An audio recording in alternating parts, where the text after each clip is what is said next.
And welcome everyone, thank you very much for joining me today in my latest episode. I've got a packed show really today. I want to get all yous involved. The second story we'll talk about really is obviously the Mignolet and Karius debate, and mainly is Liverpool's goalkeeping situation. Do we need to bring in a new goalkeeper? For me, right off the bat, I think Liverpool do need to bring in a new goalkeeper anyway for us to challenge. We'll talk about that in the second story, and all yous to get involved in the comment section below, because I think it's very rife in which people are talking on Twitter, Facebook, all media platforms. Have Liverpool got a good enough goalkeeper to challenge for major trophies? And we'll talk about that in the second part anyway. And basically, I've got the Genuine Wijnaldum and how he feels really on the debate. And he's discussed really, I've picked the best bits out. He's done an interview talking about the Manchester City display, the fantastic result in which every single one of them on the pitch on Sunday absolutely performed to the T. And Gino Wijnaldum was so integral to winning those 3 points at Anfield. So he goes on to say in this story, our biggest challenge is to repeat the City display every single week. Gini goes on to say, I don't know where it came from. Even after we scored the fourth, we were pressing and trying to regain the ball and create chances. It was a difficult game. We did a lot of things right. We scored 4 goals and unfortunately we conceded 3. But we are happy to give them their first defeat of the season. What is crystal clear in the Dutchman's mind, though, is that the onus is on Jurgen Klopp's team to repeat the display as frequently as possible in the remainder of the season. Gini goes on to say, every game is a new game. We have showed that we can beat Manchester City, a good team, one of the best in the league, said the number 5, who described his own contribution as definitely one of his best for Liverpool. But we have to put in that performance every single week. That's the biggest challenge we have. I don't want to say it says this about what it says about us, because every game is a new game and we have to perform. Obviously, the foundations of the result were undoubtedly in the works with the heart of Liverpool's midfield. Talks with Gini Wijnaldum, Emre Can and Alex Oxlade-Chamberlain. Those 3 really set the tempo of the game, didn't they, very early on. Alex got the ball, sprinted basically at Manchester City's back line, and he popped away a fantastic goal, and that set the tempo really. But those 3 were very key on Sunday, weren't they? But he goes on to conclude in this story, it was just the game plan. If a player comes in, he has to do the things the manager said about how we want to play. He had a game plan, and that's what we did. We put his game plan, pulled it off, absolutely superb. But yeah, if you want to read the rest of that interview, it's on Liverpool's website, and I've got the link and everything is in the description really. But that is right, Ginny lad, because you had an absolutely quality performance against the City. All 3, we keep on mentioning those 3 in the midfield, but they very much did, didn't they? Is Ginny Wijnaldum for you as a fellow Reds? Is he the first? Not the first. Is he not the first name in the team sheet really? But there's competition in that midfield, isn't there?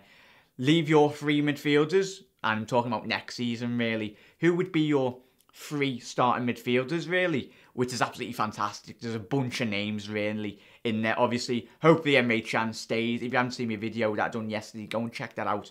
I talk about Emre Can possibly signing a new contract. Naby Keita is the first name on the team sheet next summer in that midfield. But who plays alongside them? Is it Jordan Henderson for you? Emre Can in the hold midfielder role if Emre signs his contract. Fingers crossed he does. And we've got Adam Lallana, Alex Oxlade-Chamberlain, Gini Wijnaldum. There's a whole host of names that could go into that midfield.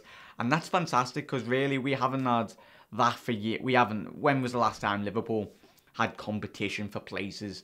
We as Liverpool fans have been wanting that, and yous as well, every single one of us. We've looked at our bench over the last couple of seasons prior to Klopp coming, and we've always we've got Ali Sissoko and Jose Enrique on the bench. We haven't had the real quality, the quality on the bench, but we have now, and that's integral to Jurgen Klopp and the plans in which he wants to emphasise and challenge for next season. But leave your starting three in midfield for next season. But yeah, going into the next story, really, it's something I picked up on, really, and probably your views have been talking and debating online, on Twitter, on all various platforms. Liverpool's goalkeeping situation, I could probably do a whole hour's podcast or a show, but let you get involved, everyone. It's very interesting. I want to gauge where you feel. For me, and probably a lot of yous, we look at Liverpool's goalkeeping situation. It's a position in the pitch in which Liverpool really need to invest, whether that's 50, 60, 70 million pounds. Is it Alisson, obviously the Roma keeper, which we've been linked with over the last couple of weeks? Not on completely concrete on that, but that's the standard of quality we need to go and buy if we want to challenge for silverware. Is it Alisson? Donnarumma at AC Milan, he's a quality young goalkeeper. Jan Oblak, obviously, he's a fantastic goalkeeper as well. Butland's, he's been dropped in the hat the last couple of weeks, but that's where people are throwing Butland's name into the hat in the press. You can't compare Butland to the other three that I've just mentioned then, Alisson, Donnarumma and Oblak. They're the standard in which we need to aim for and put a bid in. Courtois, David De Gea, they're top level pedigree of goalkeeper. And it's a position in world football in which is very hard to get. And teams that are like, well, will they sell, will they not? But every team in world football will sell their players. Whether that's goalkeeper, Cristiano Ronaldo, Neymar, we've seen this, Coutinho, Snake. But yeah, every player's got his price, and Liverpool's problem position over the last couple of seasons has been their goalkeeping situation. Ever since Pepe Reina was on top of his game for like 2 to 3 seasons. Obviously, Pepe, when he was on form, he got Golden Glove as well for clean sheets in the Prem. That's with the standard in which we need to reach, because obviously I've been reading and we've all been talking in the comment section below.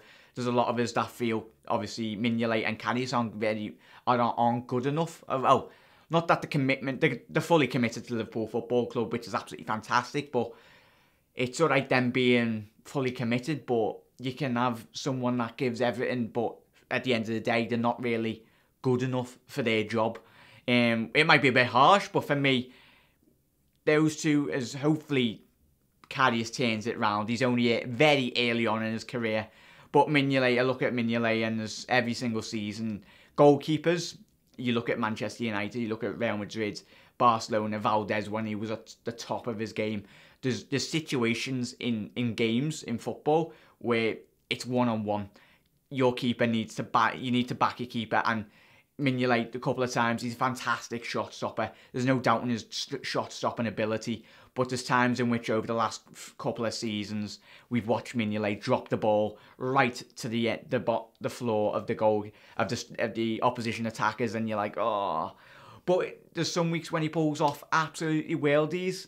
I think the question wouldn't be getting asked if Mignolet was performing and the consistency levels of his performances weren't dropping. If he was performing to a high standard every single week for the last couple of years, these questions would not be getting asked, and everyone would back Simon Mignolet. But over his career at Liverpool, he's not been that consistent. He's very much dropped clangers, not every single week, but it's when he does drop the clangers, they're very much evident, and questions do get asked and thrown at him.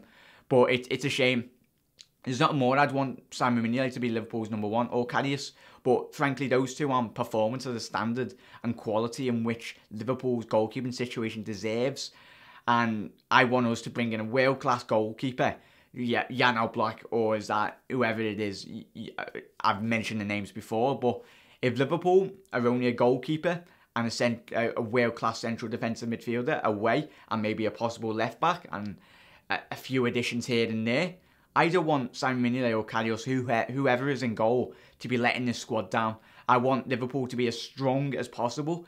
Whether or not, I love that they've been loyal servants to Liverpool Football Club, but if at the end of the day, if Liverpool want to get to where they want to get, and that's winning Premier League titles every season and winning Champions Leagues, at least challenging for Champions Leagues, you've got to be harsh. You've got to look at players in the eye, and Jurgen, I'm pretty sure he will, and just be like, you're not performing to the standard in which he wants at Liverpool Football Club. And if that means unsettling and being upsetting a couple of players, well, frankly, he's got to do it for the benefit of Liverpool Football Club. Simon, wherever he goes, and anyway, I think Klopp is very much looking into the goalkeeping situation, and I feel he personally will go out and spend big in the summer at the end of the keeper. He won't do it in January. Highly doubt it. No team, especially goalkeepers, you're not going to replace a goalkeeper like midway through a season. If Liverpool were to buy a goalkeeper, it's so difficult to replace them midway through a season. But yeah, thank you very much, everyone. That was just my thoughts on the Mignolet Karius debate. But all of you get involved on what you think about the goalkeeping situation. Really, I want to make this video anyway. Get all your involved. It's these questions need to be asked, and if they're getting asked, that's fantastic. On Liverpool's goalkeeping situation, is it good? Is it bad? Do we need a new goalkeeper? You get involved. I've had my say. But yeah, thank you very much, everyone, for joining me. Get involved on those 2 stories. But yeah, thank you very much, everyone, for joining the absolute legends. And have a quality day, Reds, wherever you are in the world. Morning, night. I'll see you later. You'll never walk alone. Everyone, chill out.